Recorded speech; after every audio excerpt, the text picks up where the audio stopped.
the kingdom of heaven can be compared to a king who decided to bring his accounts up to date with servants who had borrowed money from him. In the process, one of his debtors was brought in who owed him millions of dollars. He couldn't pay, so his master ordered that he be sold along with his wife, his children, and everything he owned to pay the debt.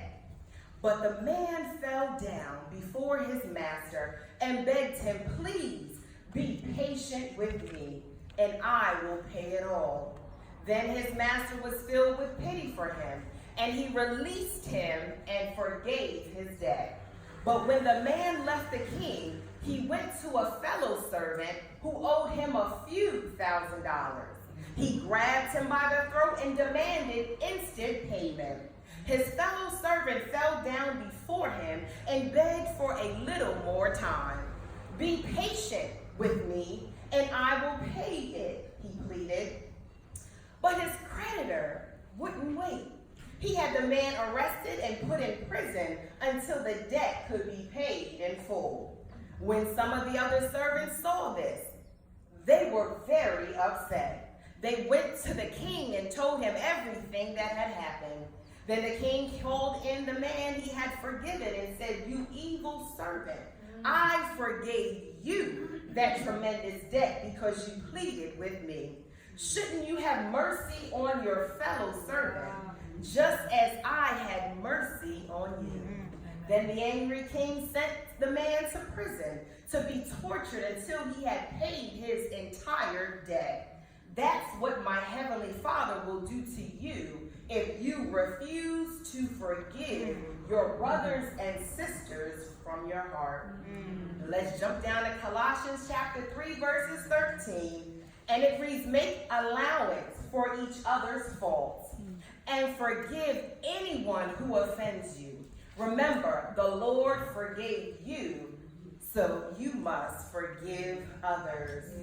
So when we talk about this journey moving from healing from our hurts, for a few moments I would like to preach from the subject, forgive for good. Turn to your neighbor, forgive for good. Beloved, we've all heard the phrase forgive and forget. But if we are honest with ourselves, this phrase is easier said than done. I believe to forgive and forget is easier said than done because it becomes challenging when we are used to wanting to hurt people that hurt us. To forgive and forget is easier said than done because it becomes painful when we are used to being numb to how we feel, and now we finally have to face what we are feeling. To forgive and forget is easier said than done because we get sick and tired of having to be the better person when people continue to offend us or get on our nerves. To forgive and forget is easier said than done because it becomes difficult to change when we are used to operating out of our own pain and dysfunction. To forgive and forget is easier said than done because it can be discouraging to accept when we've been let down because someone did not meet our expectations. I mean, having to forgive and forget has gotten some of us to the point where it has become so challenging, so painful, so tiresome, so difficult, draining, discouraging, and for some of us, we believe it's impossible. To the point where some of us have gotten to the place in our lives where we've asked ourselves, or someone close to us, how can I forgive in this situation and let go of what I'm feeling? How can I forgive when I am so full of rage and anger that I don't know what to do with myself? How can I move forward when I feel that someone who hurt me walks around as if they didn't do anything? So tell me, how do you forgive someone who sexually abused you and caused extensive amount of trauma in your life? How do you forgive someone who has physically, mentally, or emotionally abused you, or when your best friend betrays you and steals your partner? Tell me, how do we move on when our relative that did not listen to our advice ended up in prison, or when our loved one has ruined their lives by being on drugs, or when someone has violated our personal space? Tell me, how do we heal after someone who said for better or for worse worse, but they left us for worse. Or when your partner has a child outside of your relationship, or when you've been falsely accused of doing something that you really did not do. Tell me, how do you forgive when your loved one makes poor choices that affect you financially, or when a person that you have interest in says they don't want to be in a relationship, but they go and get in a relationship with someone else? Tell me, how do you forgive when your parents abandon you, or when your loved one commits suicide? Tell me, how do you forgive when people in your life have failed you? Tell me, how do we forgive? And most importantly, how do we forgive for good? Yes. So beloved, for the purpose of this message, to forgive for good means to forgive permanently.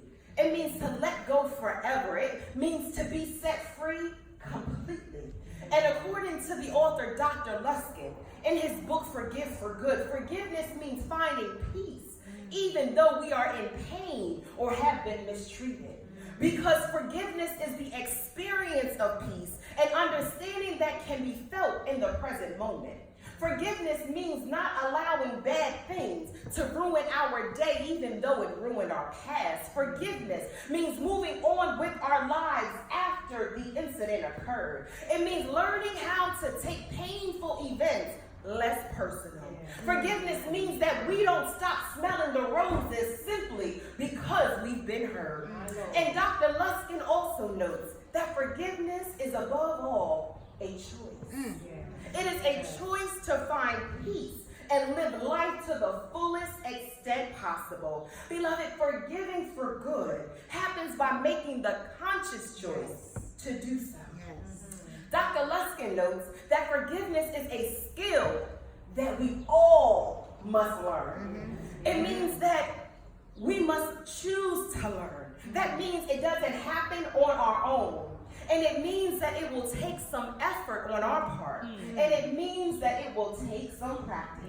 But beloved, we must recognize that forgiveness doesn't always mean resuming a relationship with whoever has hurt us.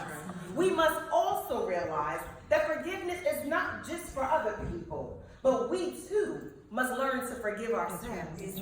We must forgive ourselves for the choices that we've made, for the damage that we've caused, for the sins that we've committed, for the hearts that we've broken, for the grudges that we've carried. We must forgive ourselves for the abortions that we've had, for the married men that we've slept with, for the debt that we got ourselves involved in, for the lies we told, the nasty attitudes we have. We must forgive ourselves for being jealous of other people, for talking about others, for doubting God, for being disobedient, for being judgmental. We must forgive ourselves for not loving God the way we should, for not spending time with God like we should, for not worshiping God like we should, for not praying to God like we should, for not serving God like we should. We must also understand that forgiveness is not always the major things, but it's the very small everyday situations. But it's with the small everyday situations such as forgiving the person that took our parking spot that we've been waiting for. Amen. Or like forgiving someone who tried to take our spot for the 24th of May parade. Yes, we need to repent. Be real now. Amen. God sees, God knows. Or forgiving the person that looked right in our face but did not say good morning. Yes, Lord. Forgiving the waitress that got smart with us. We must forgive the hairdresser that overbooked us. And now we've been waiting in the salon for hours. We must forgive in the small, everyday situations. Amen? That is not my thing. You say 12 o'clock, I'm in the chair at 12. I'm looking at you. You talking about, I'm about to blow her hair out? No, it's my time. Beloved, we can learn to forgive for good once we recognize that forgiveness is a gift that we must give to ourselves. We must learn to forgive for good once we realize that forgiveness is a release from the burden of anger, hurt, and pain. And I believe the author of the book, The Shack, William Paul Young, said it best when he wrote, "Forgiveness is not about forgetting. It's about letting go of the other person's throat."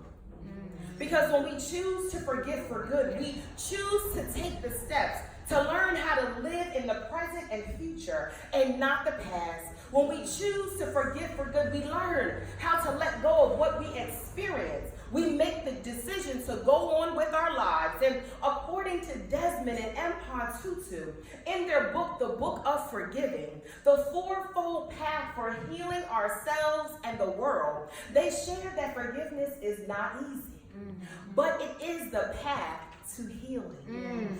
They mentioned that we can begin our path to healing through using what they call the fourfold path, which includes telling our story as long as we need to, naming our hurt until it no longer pierces our heart, granting forgiveness when we are ready to let go of a past that cannot be changed, and reconciling or releasing the relationship as we choose.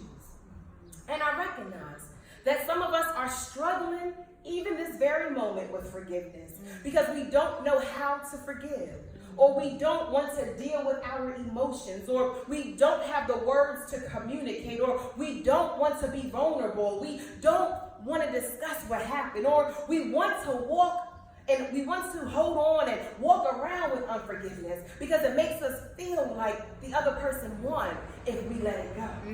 But our text for this afternoon shows us why we need to forgive. Here in our text, we find Paul showing why we need to forgive for good. Here in our text, we find Paul telling us the way that we can forgive for good is by first making allowances for each other's faults and forgive anyone who offends us. This means that we have to extend enough grace to people that have made a mistake. It means not cutting the person off because we are upset. It means taking the time to see why the person messed up. It means taking other factors into consideration that could have impacted their behavior. It means recognizing that we all have shortcomings. And it's important that we recognize that the scripture reads that we must make allowances for each other. It did not say make allowances for the person. It says each other, which means that it is a two-way street. It means that we cannot point the fingers like we don't do wrong. It means that we need to take responsibility for our actions because we ourselves mess up. We ourselves operate in our flesh. We ourselves have attitude problems. We ourselves always taking things personal. We ourselves are too arrogant to believe that we can do something wrong. We ourselves are too prideful to say I'm sorry. We ourselves feel that it is always the other person that makes mistakes in our lives. So in other words, we are not always in the position where we have been the one that was hurt because we were the ones that hurt other people. We have not always been in the position where we were the victim because we at times have been the offender. We have not always been in the position where we were the recipient of pain because we have been the ones who have administered pain to others. We have not always been in the position where we were the ones who have been attacked because we have been the attacker. We have not always been in the position where we were the innocent ones because we have been guilty as charged. And the writer of Colossians says in the scripture that we must remember that the Lord forgave us, so we must forgive others. And the bottom line is that we must forgive others because God has forgiven us. We must remember that when we messed up, God forgave us. When we got caught up, God forgave us. When we were disobedient, God forgave us. So if God can forgive us for lying, we can forgive others for doing the same. And God can forgive us for being mean. We can forgive others for doing the same. And God can forgive us for judging others. We can forgive others for doing the same. If God can forgive us for being closed-minded, we can forgive others for doing the same. If God can forgive us for sleeping around, we can forgive others for doing the same. If God can forgive us for talking about people, we can forgive others for doing the same. And in Matthew chapter 18, verses 23 through 35, Jesus tells a parable of the unforgiving debtor. which is a great illustration of what happens to those of us that choose not to forgive. In this parable, Jesus tells the story about a king who had a man that owed him over $1 million and could not afford to pay. The king ordered for the man's belongings to be repossessed and sold along with the man and his family. And after hearing this, the man became desperate and began begging to the king for more time to pay. The king felt sorry for him, so he forgave his debt.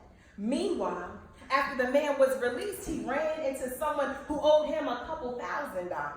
The man grabbed the person that owed him money by the throat and demanded to be paid on the spot. This person with the debt dropped down to his knees and begged for more time to pay. But like the scripture says, the man denied his request and placed him in jail until his debt was paid in full.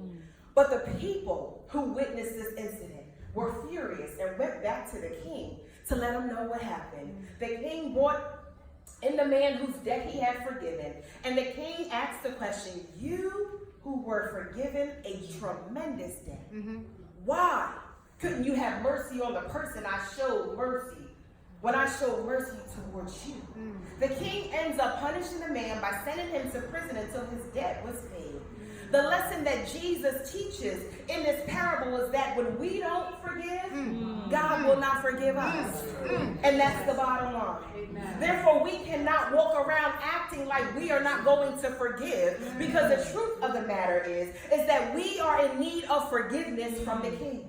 There is no way we can leave here today thinking that we can walk around with unforgiveness and treat people different from the way that God has treated us. So beloved, if we are struggling with making the decision to forgive someone, we need to remind ourselves of the times when we begged and pleaded to the King to give us more time to make things right. We need to remind ourselves of the times when we begged and pleaded to the King for more time to get ourselves together. We need to remind ourselves of the times when we begged and pleaded to the King to give us more time to fix the mess that we created. We need to remind ourselves of the times when we begged and pleaded to the King to give us another chance to change our lives. Therefore, it's important for us to remember what it's like when we were seeking forgiveness. It's important to remember how uncomfortable we felt when we were seeking forgiveness because we knew we hurt someone. It's important to remember how nervous we felt when we were seeking forgiveness because we did not know how the person would respond to us. It's important to remember how ashamed we felt when we were seeking forgiveness because we caused pain to someone else. It's important to remember the uneasiness that we felt when we were seeking forgiveness because we thought that the person would tell us off. It's important to remember how scared we felt when we were seeking forgiveness when we thought that God would not forgive us for the things that we had done. It's important to remember how thankful we were when we were seeking forgiveness because God did forgive us. So, beloved, today, I've got a confession to make. And my confession is that I know I've offended many people in my life. Some were on purpose, and the others were unintentional. I've got to confess and ask for forgiveness because I've acted ungodly to people, because of my brokenness, because of my pain, because of my bruises, because I did not know how to move on, because I did not trust people. But I had to get to the place in my life where I had to receive God's forgiveness, forgive myself, and forgive other people. And I had to ask people to forgive me. And I had and will continue to ask God for forgiveness daily. But in the past, I had to ask God for forgiveness for having 2 abortions. I've learned to forgive myself for good and no longer carry the shame and guilt of having my abortions. And I changed my life around by the grace of God. I've learned to forgive for good the people who talked about me but smiled up in my face. I had to forgive the people that used me. I had to forgive the people who disrespected me. I had to forgive the people who disregarded me. I learned to forgive for good my mother, who could not raise me and my sisters because she had been sexually abused and got into drugs and prostituted. And I'm so glad that I learned to forgive for good, because I was able to get to know my mother in a very special way. And I realized that she did the best she could with what she knew. I'm glad that I learned to forgive for good, because I was given the opportunity to love my mother and learn more about her journey before she passed away of a drug overdose. Okay? So you can see that the good news is that we all can learn to forgive for good.